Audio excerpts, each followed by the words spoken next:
Tout pour investir. Dose d'économie.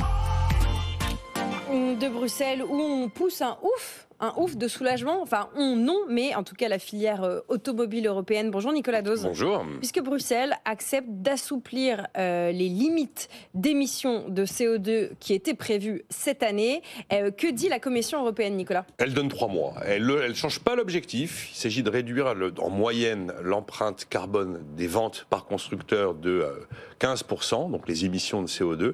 C'était prévu pour 2025 avec de très lourdes amendes à la clé.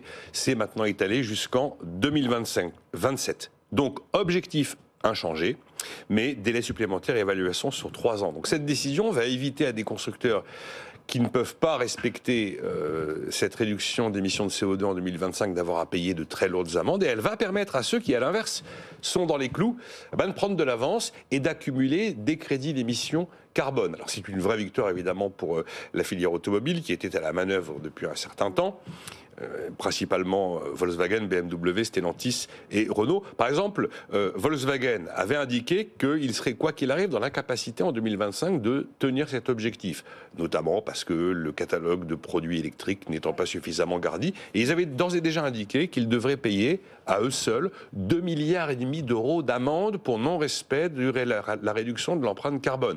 C'est juste un montant astronomique. Il faut reconnaître que la filière auto, le lobby de l'auto, a quand même été aidé aussi par certains gouvernements. Souvenez-vous, il y a le 27 janvier, vous aviez une tribune qui était signée par 3 ministres français et qui faisait appel effectivement à la clémence de Bruxelles pour étaler dans le temps ces contraintes 2025 et éviter un choc industriel probablement assez violent.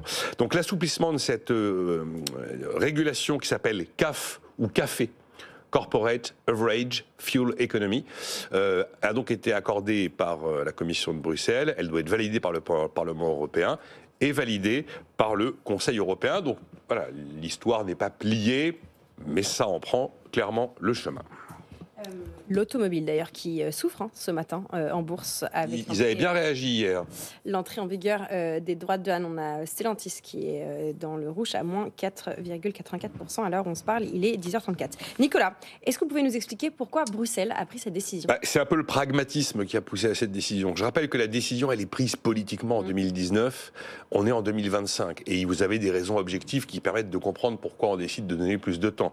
Première raison, qui est à peu près une évidence à peu près indiscutable, le marché des ventes de voitures électriques a considérablement chuté. En 2019, on ne s'attendait pas à une chute pareille des ventes de véhicules électriques. Si la demande n'est pas là, les constructeurs, en dépit de tous leurs efforts pour avoir une gamme électrique accessible, s'il n'y a pas d'acheteur, il n'y a pas d'acheteur, et vous ne vendez pas assez d'électrique pour réduire votre moyenne d'émissions de CO2. Oui, c'est mécanique. On considère que sur 5 ventes, il faut qu'il y ait au moins une électrique pour commencer à approcher l'objectif des 15% de réduction d'émissions de CO2.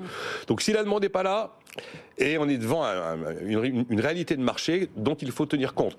Et objectivement, il y a un élément qui a quand même précipité la chute des ventes, c'est tous ces gouvernements qui, les uns après les autres, ont décidé, pour des raisons budgétaires, de revoir à la baisse les aides à l'achat, les bonus écologiques. Etc., ouais. On l'a fait chez nous. Si vous n'êtes pas protégé par une condition de ressources, maintenant c'est 2 000 € seulement pour acheter sa voiture électrique. Deuxième évidence indiscutable, la réalité de l'année 2025 avec cette contrainte d'émissions de CO2, elle a poussé les constructeurs qui n'étaient pas dans les clous, qui avaient donc plus de thermique, trop de thermique par rapport à l'électrique, d'aller nouer des alliances avec leurs concurrents 100% électriques, comme d'ailleurs ça a été le cas avec Tesla. Il y a eu, je crois qu'il y a Stellantis, Toyota et un autre qui ont noué un accord avec Tesla pour aller acheter des crédits carbone à Tesla et avec ces crédits carbone réduire leur empreinte carbone. Ça veut dire que vous contraignez des constructeurs européens à aller acheter, à aller enrichir leurs concurrents pour être dans les clous face à des normes que les concurrents n'ont pas à respecter. Deuxième phénomène difficilement discutable. Et le troisième, c'est qu'avec cette logique, si vous êtes un constructeur qui est trop présent dans le thermique, pas assez dans l'électrique, pour éviter de vous retrouver complètement en non-respect des obligations, vous savez que vous n'allez pas vendre assez d'électrique, du coup vous avez tendance à faire frein sur le thermique. Finalement, moins vous vendez de thermique, plus vous avez une chance d'être proche de la fameuse moyenne de 15%.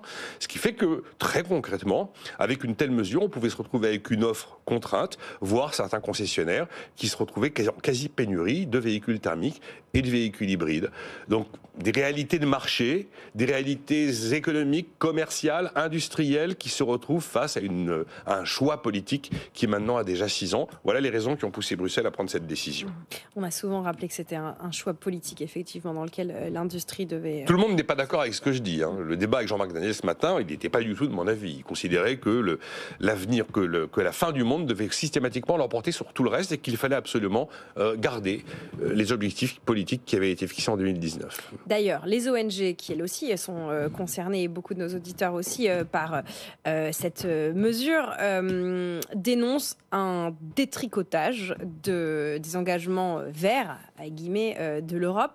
Est-ce qu'on peut dire que c'est un détricotage? Alors, je comprends la position des ONG. Il faut bien reconnaître que depuis l'arrivée de Trump, sa sortie des accords de Paris, son discours quasi climato-sceptique, il est vrai qu'on a quand même vu s'accélérer en Europe des prises de décision par rapport à des quantités de contraintes, RSE, on va dire, pour faire un petit peu plus large. Je ne parlerai pas de contre-virage vert de l'Europe.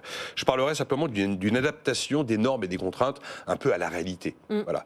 Si vous voulez, on se rend bien compte que cette contrainte 2025 et les 15 milliards à peu près d'amendes qui étaient potentiellement au-dessus de la tête des constructeurs, si on continue à aller aussi vite, aussi fort, on peut avoir des entreprises qui vont mourir vers fluo, mais qui vont mourir quand même. C'est quand même pas l'objectif. Après, on a assisté à des aménagements qui sont quand même pas des total renoncements. Vous prenez la CSRD sur le reporting extra-financier.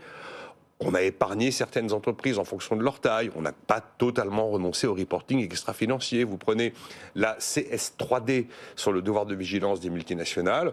On a un peu restreint le niveau de supply chain sur lequel elles doivent faire un reporting avec une connaissance parfaite du respect des règles sociales et environnementales. Ça s'arrête maintenant au premier sous-traitant sans aller jusqu'à l'extrémité totale de la chaîne de valeur. Bon, après, je suis certain qu'on aura un bras de fer sur la date de 2035 avec l'industrie automobile qui va considérer alors le bras de fer commencera je ne sais quand, mais qui va considérer que 2035, qui normalement prévoit l'arrêt des ventes de voitures thermiques neuves, l'industrie à tous les coups va vous expliquer dans quelques temps que c'est une date intenable et on va avoir un nouveau bras de fer pour savoir s'il faut respecter cette date de 2035 ou l'amender et la repousser. Intéressant. Merci beaucoup Nicolas qui nous explique pourquoi Bruxelles recule sur le CO2 automobile. Cette séquence est à retrouver en podcast et en replay sur notre site et notre application et sur YouTube sur la chaîne de BFM Business.